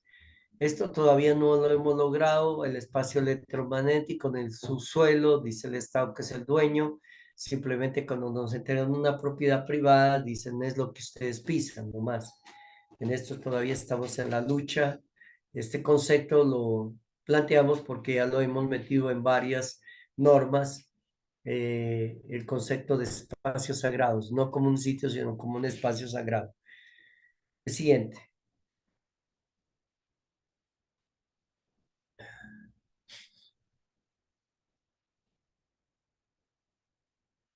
Economía propia, nosotros decimos que son las capacidades, esto porque lo hemos metido en varias normas, dice la capacidad de los pueblos indígenas de ser autosuficiente en cuanto a su ejercicio de autonomía alimentaria.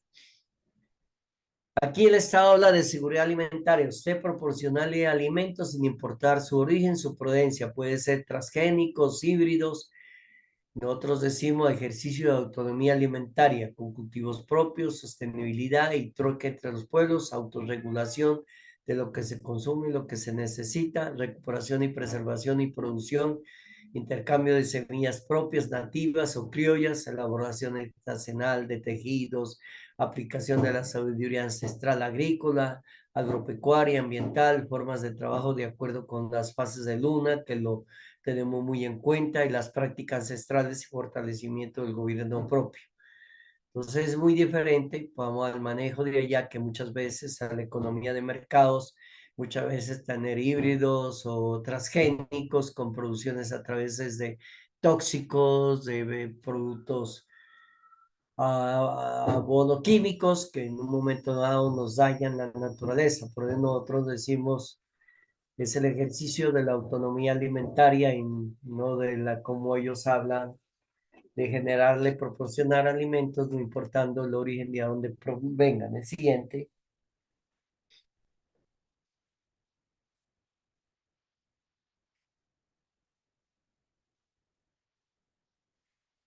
¿Qué es saneamiento? O sea, la adquisición de bienes en cabeza del Estado a terceros ubicados en resguardo indígena. Muchas veces hacemos resguardo indígenas y ahí quedan terceros con mejoras o propiedad. El Estado tiene que adquirir esos bienes, comprarlos y entregárselos a las comunidades, entonces ubicados en los resguardos indígenas, a favor de la comunidad indígena sin perjuicio de la concertación para la convivencia que puedan llevar a cabo los pueblos, con aquellas personas no indígenas que posean parcelas de acuerdo con los criterios propios de cada pueblo. Muchas comunidades se viven en convivencia con el campesino. Aquí hacemos una diferencia del campesino al indígena, porque el campesino tiene unas normas muy diferentes al manejo de la tierra, la consideran como un elemento de oferta y demanda, mientras los indígenas no es vendible, es heredable, es permanente para la comunidad. Si usted se va usted, pero la tierra sigue dentro de la comunidad.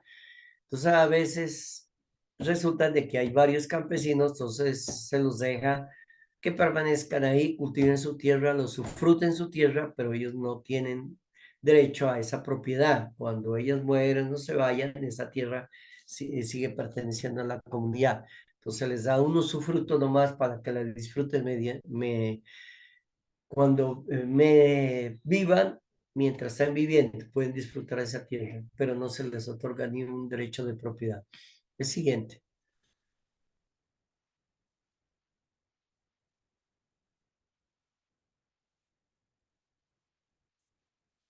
El siguiente.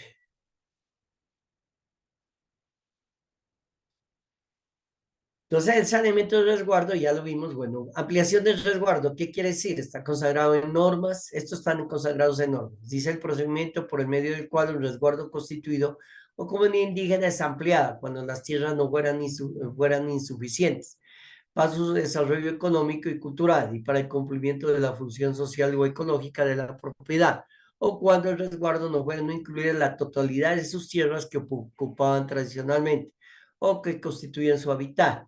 Esto está en el decreto 2164. Cuando es una ampliación de un resguardo, lo solicito cuando muchas veces compro unos predios y los trato de meter en mi resolución para que quede con el concepto de imprescriptible, inalienable, sin embargables. O cuando el Estado no me ha metido diferentes tierras o lo que considera baldíos, digo, esas tierras son de nuestro territorio, entonces hagamos la ampliación. Ahora más adelante le miro que en este momento cuántos procesos de ampliación tienen, cuántos de saneamiento tenemos aquí en Colombia en la fecha. El siguiente. Las figuritas que están abajo siempre son de nuestras comunidades, ¿no? Está la cuadrícula, sin principio, sin fin. No son siempre... ¿Qué es constitución de resguardo? Que está consagrado en el decreto 2164. Dice, procedimiento por el medio cual se da reconocimiento de la propiedad colectiva de las comunidades indígenas que poseen sus tierras sin título de propiedad o los que se hallan en posesión total o parcial de sus tierras ancestrales o que por circunstancias ajenas a voluntad están dispersos o han migrado de su territorio. En este último evento lo constituyen del resguardo correspondiente, podrá hacerse en la zona de origen de la solitud. Nosotros hemos avanzado mucho de esto. En este momento tenemos más de 870 resguardos constituidos. Les voy a decir más adelante cuánta área hemos formalizado como propiedad privada y cuánto tenemos para solicitud para avanzar en esta protección de los territorios. El siguiente.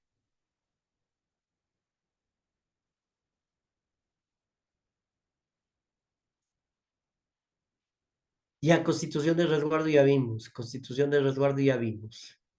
El siguiente.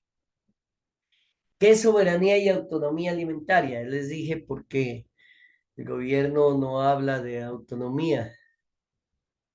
¿Qué fue? Es la facultad que tienen los pueblos para definir e implementar sus políticas agrarias y alimentarias con base en la protección de sistemas de semillas ancestrales, propias, criollas, buscando siempre el buen vivir y la garantía de la previvencia de los pueblos. No como habla el gobierno de seguridad alimentaria, nosotros hablamos de soberanía. ¿Por qué el gobierno habla de seguridad? Proporcionar alimentos sin importar el origen de donde vengan. Nos pueden estar dando veneno, nos llenan la pipa, transgénicos, híbridos, que es muy diferente a lo que nosotros pensamos como autonomía alimentaria y soberanía. El siguiente.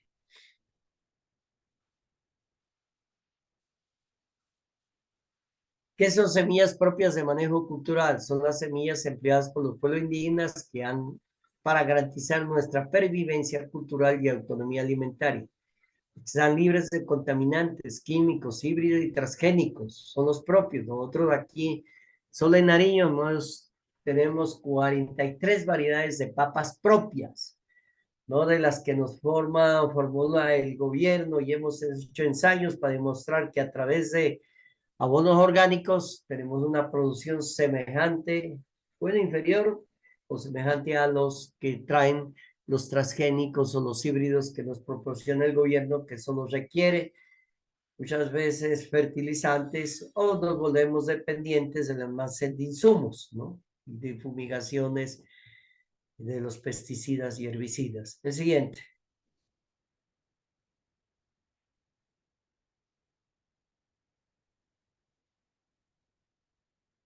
¿Qué es el conocimiento ancestral? Los conocimientos ancestrales indígenas son de propiedad colectiva de los respectivos pueblos.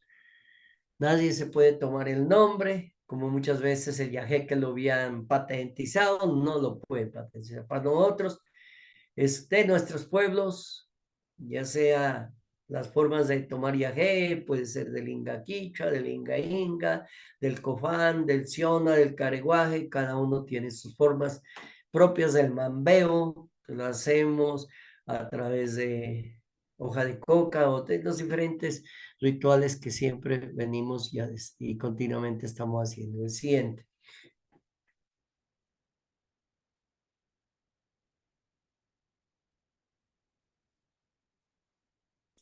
Este es muy bueno porque siempre nos confunde, no me sale la biopositiva. ¿Qué es identidad y qué es cultura? La identidad es lo propio, conciencia, valores, cosmovisión y ética. Y cultura es vestido, herramientas, modos y comidas, que cualquiera de fuera lo puede hacer, con mejores vestidos, mejores herramientas, mejores modos, mejores comidas, pero no tienen nuestra identidad. Pueden bailar, hacer danzas, hacer las comidas, pero si la identidad indígena para nosotros no sirve, eso tiene que ir relacionado. Identidad y cultura amarradas, pero la cultura no puede funcionar sola si no hay esa entidad de nuestras formas de ver, de sentir y de actuar, y nuestras éticas que ya ustedes saben, de no mentir, no robar, ¿no? Que se manejan a nivel occidental. Por eso ahí ponemos nuestro Chiro, nuestra Papacún, nuestras autoridades mayores, Taita Kriwin, que es un coján que tiene 110 años, que es maestro del Yajé, nuestros compañeros de Selva, Agua. El siguiente.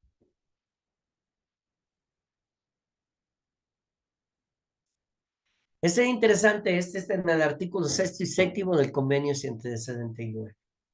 Que esto ha servido para que nosotros paremos muchos atropellos que han pensado hacer.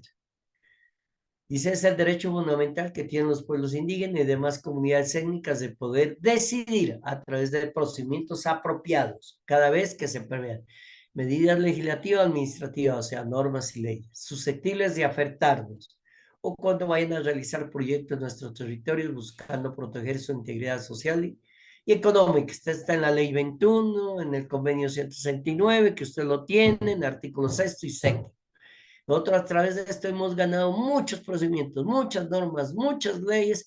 Inclusive ayer protocolizamos lo del catastro multipropósito de gobierno con una vaina especial de catastro para los pueblos indígenas, para los territorios y territorialidad de los pueblos indígenas.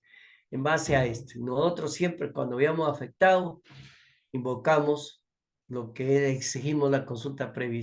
Sobre esto hemos ganado más de 300 demandas sobre el ejercicio de la consulta previa por no cumplir esto que está establecido ahí. El siguiente.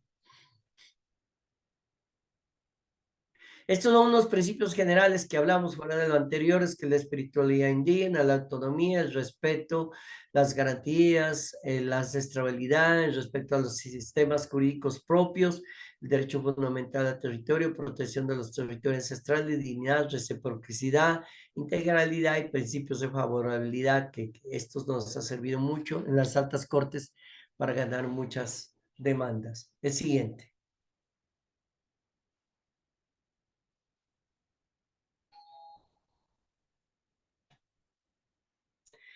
Mire, ahora les voy a mirar el estado actual de nuestros territorios en el momento. Según la información entregada por la Agencia Nacional de Tierras, que es la autoridad de tierras en Colombia. Antes era el INCORA, después el INCODER y ahora es la Agencia Nacional de Tierras. Con corte. A octubre 18 del 2022, en Colombia existen 834 resguardos indígenas. El área formalizada con título de propiedad privada que tenemos nosotros en este momento son de 33.632.681 hectáreas. O sea que es más que territorio ecuatoriano. Ustedes tienen 25.000 millones de hectáreas. Nosotros de propiedad de la comunidad donde ejercemos autoridad, justicia, autonomía, administración, tenemos 33 millones. ¿No? Mire de que en eso cómo hemos avanzado. Y en ese momento tenemos solicitudes para formalizar, tanto para constitución, para ampliación, para aplicación del decreto de protección de territorios ancestrales y tradicionales, 1476. En constitución tenemos todavía pendiente 552 procesos que hemos presentado en ampliación 457, en clarificación de vigencia de los títulos de origen colonial republicano tenemos 52, en protección de territorios de ocupación y posesión ancestral 183. Obligamos al gobierno que debe colocarnos vallas y amojamientos para que la gente privada no se entre o terceros no se entre en nuestros territorios, tienen que colocarnos mallas y amojamientos en 148 comunidades. Y procesos agrarios de línea y clarificación 41. Mire, esto es lo que tenemos ahora, que dice la institución. Nosotros tenemos documentos internos que manejamos, tenemos un sistema indígena geográfico propio, que inclusive nos alimentan las mismas instituciones, que también lo estamos trabajando a donde usted se entra y mire el proceso que va a esa comunidad, si tiene solicitud de ampliación, si tiene si ya salió el acuerdo, la resolución, si ya está registrado su título, todo sale en ese documento. El siguiente. Entonces, mire, muchas veces nos dicen que los mayores terratenientes son los pueblos indígenas. Entonces les voy a hacer ver que de esas 33 millones que tenemos formalizados, el uso y la vocación de esos suelos, de esos territorios, ¿cuál es? El área de conservación y protección es el 62%, son selvas. El área forestal o bosque, el 17%. El área agroforestal, el 16%, o sea, doble utilidad. Además, pasteo y conservación del bosque. Y áreas de cuerpos de agua, el 2%, para un total de 97% de las 33 millones de hectáreas. El 93% estamos conservando la biodiversidad, la producción de agua, y son tierras de protección para mantener la biodiversidad. Solo tenemos como áreas de vocación agrícola el 1%, áreas con vocación ganadera el 2%, y áreas con vocación agroforestal el 16, el 19%. Entonces no nos pueden llamar de que somos los terratenientes, porque tenemos mantener las áreas que mantienen la vida en el resto del territorio. No son mínimas las áreas. Aquí hay terratenientes que tienen, estado mirando más de 10 millones de hectáreas, y muchas veces áreas de dedicación, no de vocación agrícola, y la dedican a ganadería, o una vaca por una hectárea. Entonces es muy diferente, y por eso es la discusión que tenemos, o grandes ingenios a donde tienen caña en cantidades, o grandes señores palmicultores que tienen en grandes extensiones de palma africana. El siguiente, yo creo que es ahí que, a ver, el siguiente, para oír lo que comentan ustedes. Bueno, fue una rápida. Pues yo hago parte soy facilitador de la Escuela de Derecho Propio del pueblo de los Pastriquiacinga. Tenemos cofanes, tenemos aguat, tenemos cingas, alumnos, llevamos 14 años de facilitador. También soy delegado a la Comisión Nacional de Territorios, donde discutimos con el gobierno sobre las normas relacionadas con la territorialidad.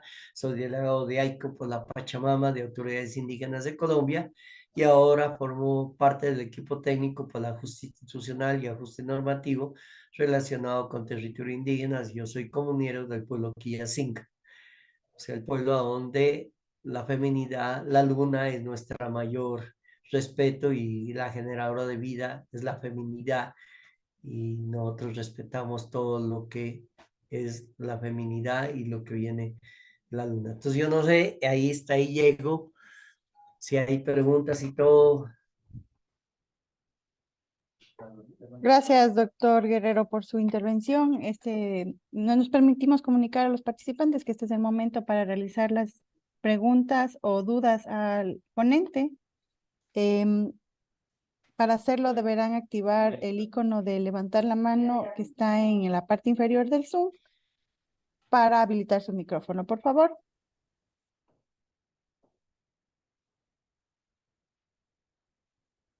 Primero voy a escuchar a todos y después les doy la respuesta, ¿no? Voy a apagar mi micrófono. Em, Doctor Guerrero, no tenemos, tenemos una inquietud del doctor Sairazad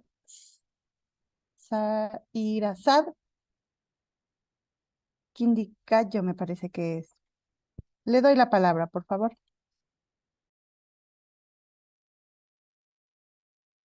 Eh, mm, una- No le escucho, mi doctor, no tiene el micrófono habilitado. ahí sí Le escuchamos muy leve, doctor. déjeme conectarme en el cómo es, ¿no?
Doctor, ¿nos confirma si es que nos ayuda con su inquietud, por favor?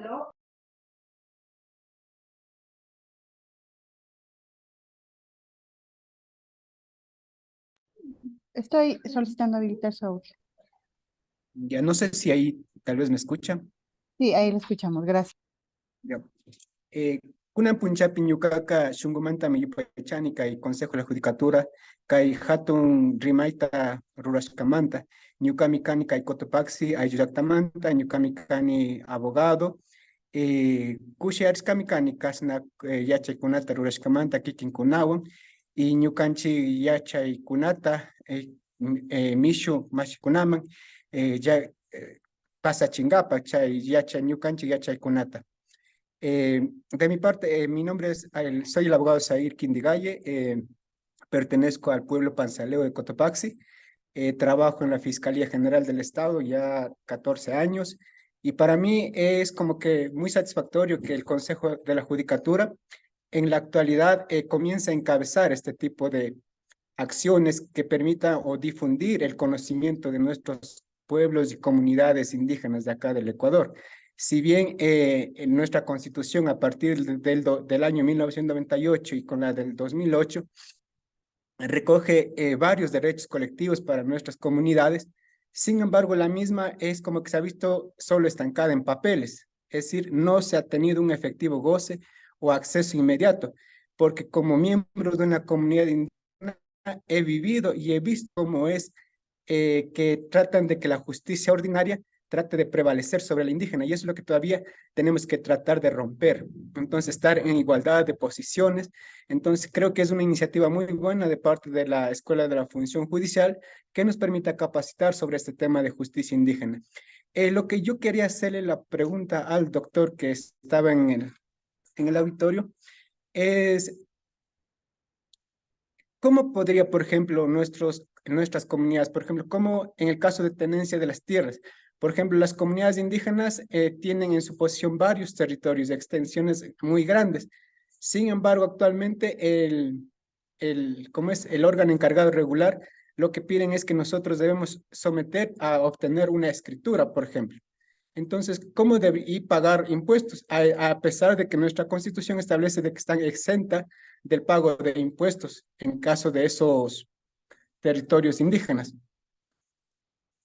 También otra pregunta sería, por ejemplo, actualmente dentro de la función pública en Ecuador, existen varios funcionarios que estamos en las instituciones públicas, pero, por ejemplo, supongamos que yo me enfermo y necesito justificar un permiso con los yachacs, por ejemplo, de nuestras comunidades, y he tratado de presentar, y el Consejo de la Judicatura, a través de la Fiscalía, me dice el médico institucional que yo no puedo justificar con eso.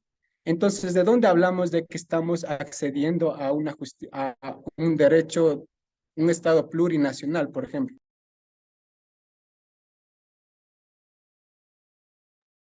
Sí, yo le voy a contestar más lo relacionado que es mi tema, territorio, ¿no? Pero en realidad yo le decía a los compañeros allá que yo hablaba, nosotros hemos avanzado mucho en la normatividad en territorio.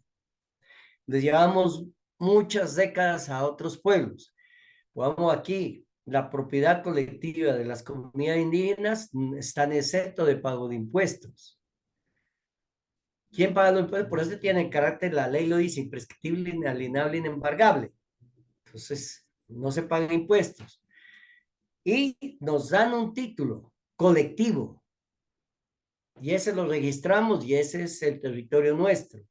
Como al principio nos daban como reserva, como ustedes les dan, una reserva indígena, pero a la hora de la verdad no se materializa de que esa área, quien maneje, es la autoridad en la parte administrativa, judicial y todo. Hay otra situación, aquí se da lo contrario. Cuando llegan casos de los pueblos indígenas, las mismas fiscalías lo trasladan a los territorios indígenas. Ya ni esto no nos compete, esto es de ustedes, porque ya se ha ido aprendiendo y se ha ido enseñando eso. Tenemos continuas reuniones, podamos nosotros la próxima semana adelantamos un taller sobre estas situaciones con las fiscalías y los jueces, haciéndole entender que esto está dentro de la norma, no está salido de la norma. Por ello le decía cuando estaban haciendo la Constitución, hubieron varios compañeros de Otavalo que eran alumnos nuestros. Le decían, aprovechen, miren la experiencia que tenemos y traten de meter unos artículos dentro de la Constitución donde ustedes puedan generar de decretos reglamentarios de una ley a donde ustedes el territorio se lo maneje con autonomía, como lo estamos haciendo nosotros. Aquí nos da 33 millones de hectáreas que tienen propiedad privada. Esas 33 millones no pagan impuestos. ¿Quién los paga? La nación se los paga a los municipios. Pero también logramos meter en la Constitución las entidades territoriales que no se han desarrollado aquí en el país. Ya metimos el proyecto de desarrollo de entidades territoriales. Todos los territorios indígenas los van a manejar directamente los indígenas.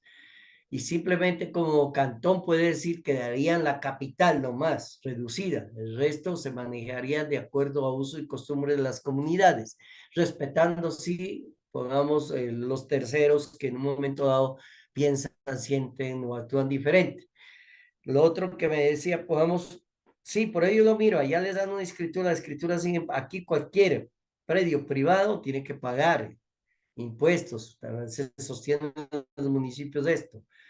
Los territorios indígenas no pagan impuestos, pero los alcaldes se la cobran a la nación, ¿no? Lo otro, nosotros sí hemos logrado aquí que se introduzca una normativa y se reconozca la medicina tradicional. Inclusive dentro de las EPS, dentro de las instituciones, se obliga de que un porcentaje de los recursos vaya para fortalecer la medicina tradicional. Pero todavía dentro de nuestras autoridades civiles, muchos reconocen, se le da el permiso al médico tradicional, pero en el 99% no lo reconocen. Entonces, ¿por qué? Pero si está en la norma, nosotros mismos que tenemos que tratar de que si está en la norma se cumple. El desconocimiento hace que no nos cumplan, nos irrespeten. Un líder nuestro que fue asesinado decía, Jairo, es que tener conocimiento es el poder y muchas veces las normas están dadas y nosotros no tenemos ese conocimiento y nos lo violentan. Entonces, por eso es que tratamos de hacer estos ejercicios para apropiarnos de ese conocimiento. Nosotros decíamos, nosotros conocemos lo propio, refortalezamos lo nuestro y conozcamos lo de afuera para poder, dentro de la institucionalidad de afuera, nosotros poder también obrar. Entonces, esa es la situación. Por ello le digo de que allá tienen que hacerse unas normas. Bueno, la ley de reforma agraria aquí tiene un capítulo especial para los indígenas y tiene decretos especiales para los indígenas. Y hemos logrado decretos especiales y más que todo tomando la norma que usted la tiene, el convenio 169. Y sobre hemos sacado 7 normas, a donde nosotros obligamos y tienen que cumplirse, porque es una norma que ya está establecida. Y relacionado a eso, tenemos sentencias en cantidad y las sentencias son de obligatorio cumplimiento, no porque yo quiero o no quiero. Entonces eso, pues en eso, pues hemos tenido esa agilidad y todo, y nosotros dentro de los 115 pueblos, pues nos hemos organizado en 5 organizaciones y cada organización tiene su comisión de territorio, su comisión de salud, su comisión de educación, su comisión de medio ambiente y sobre esas situaciones cada uno trabaja y tenemos ya bien estructurado un trabajo y nos concertamos. Y ahí tenemos otra comisión que es de derechos humanos también, porque hay mucha violencia y mucha transgresión ante eso. Eso yo no sé si le pude dar respuesta. Yo más que todo me relaciono a territorio. Yo llevo 45 años solo trabajando en la territorialidad y en territorio he participado en todo lo que es la constitución de esas normas frente a territorio, ¿no? Pai, pai. Gracias, doctor Guerrero. Tenemos la inquietud del doctor César Jiménez. Por favor, doctor, le habilito el micrófono.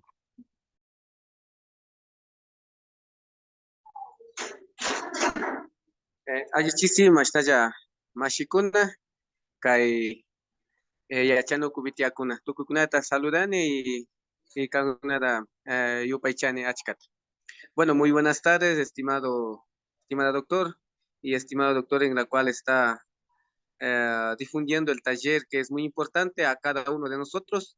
Nada más nosotros, como mi nombre es César Jiménez, soy por el momento como autoridad indígena, como secretario de audiencias y resoluciones en mi pueblo Salasaca. Y entonces una inquietud, ya que hablamos del territorio, nosotros realizamos sobre lo que es sobre un conflicto de terreno que se dio en nuestro territorio, en la cual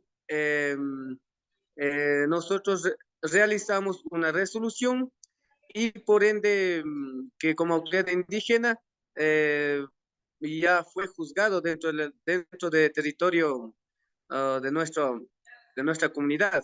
Y por ende, pero los jueces y juezas otra vez tomaron para una audiencia, entonces no, digamos, en este caso no prevalecieron nuestros derechos propios que nosotros aplicamos con la justicia indígena basando en el artículo 171. En ese caso, ¿cómo se puede? ¿Será que esa resolución que nosotros aplicamos no tiene validero o qué pasaría en ese caso? César, mire, acá cuando es en territorio indígena, quien administra justicia es la autoridad indígena. O sea, este es mi territorio indígena, la autoridad indígena. Si la gente que en un momento dado hacemos la resolución, y hay muchos casos que nosotros hacemos la resolución y son terceros de afuera, se la remitimos a la jurisdicción ordinaria que llamamos nosotros para que hagan cumplimiento de esa resolución. Si la persona se crea afectada y recurre a nosotros y no le resolvemos la situación, ellos pueden recurrir a la justicia ordinaria. Pero dentro de la justicia ordinaria aquí hay un artículo de la Constitución, el 246, que dice que las autoridades indígenas en su hábitat, en su territorio, ejercen la jurisdicción indígena. Y hay casos, por ejemplo, muchas veces a nivel de jueces nosotros perdemos casi el 80% de los casos. A nivel de tribunales ganamos el 40% y a nivel de la corte ganamos el 90%. ¿Por qué? Porque hay un desconocimiento de la jurisdicción especial indígena. Aquí en Colombia hay 4 jurisdicciones. La jurisdicción especial indígena, la jurisdicción ordinaria, la jurisdicción penal y militar y la jurisdicción de paz.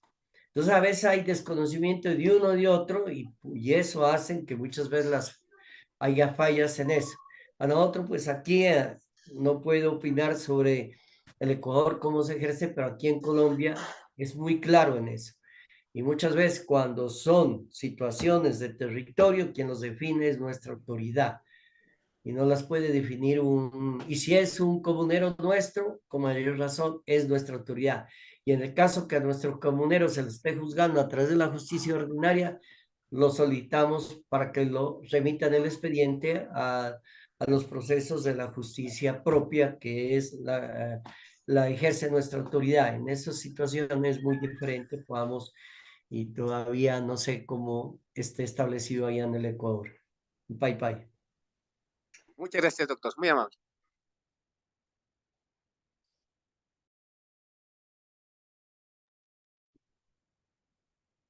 Muchísimas gracias a todos los participantes que se reunieron esta tarde para el proceso de capacitación. Siendo la última pregunta la del doctor César Jiménez, queremos agradecer su participación esta tarde, doctor Guerrero. De igual manera, queremos agradecer su oportuna participación en este proceso académico y esperamos que no sea la última vez que lo tengamos aquí. Muchísimas gracias a todos los presentes. Que tengan buena tarde. Un pay para todos y es bueno tener podamos, una relación con jurisdicciones de allá o abogados y de acá, de los propios para poder avanzar, porque nosotros en una situación hemos avanzado mucho y eso puede servir como ejemplo y siempre lo estamos tomando como ejemplo el convenio 169 y que tanto lo tienen de la OIT, que lo tienen ustedes como nosotros y eso han sido elementos, con ello hemos sacado más de 15 normas, decretos y leyes que nos han servido para proteger ciertas situaciones y vacíos que ha habido dentro de la aplicación de la justicia dentro de nuestros pueblos indígenas frente a la justicia ordinaria. Un pay para todos. Muchísimas gracias, doctor Guerrero. Que tengan una buena tarde con todos. Agradecemos su participación.